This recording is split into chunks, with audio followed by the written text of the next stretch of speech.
Hi నమస్తే, నేను మీ రాపుల Bhaskar, high court advocate.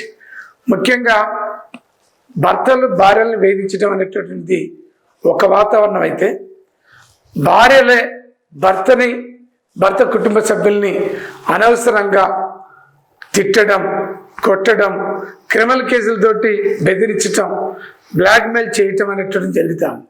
దీని మీద మరి భర్త అనేటటువంటి వ్యక్తి కంప్లైంట్లు వేయవచ్చా, క్రిమినల్ కేసులు పెట్టవచ్చా, భార్య మీద చర్యలు తీసుకోమని పోలీసులు పోవచ్చా అని చాలామంది అడుగుతారు.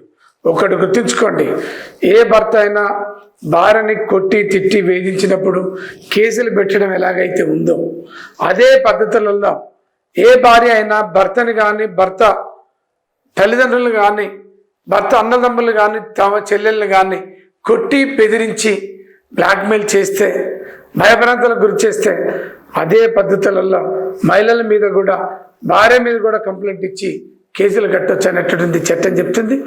ఇండియన్ పీనల్ కోడ్ సెక్షన్ 384 బెదిరిస్తే, భయభ్రాంతులకు గురి చేస్తే 504, 506 అనేటటువంటి అఫెన్స్ల కింద, లేదు కొడితే గాయాలైతే 324 అనేటువంటి ఒక ఐపీసీ కింద, హత్యా ప్రయత్నం చేస్తే 307 అనేటటువంటి ఐపీసీల కింద భార్యల మీద భర్తలు కూడా కంప్లైంట్లు వేయవచ్చు అనేది చట్టం చెప్తుంది. మీరు అవగాహన కోసం మీరు నోటీసులు పెడతారు.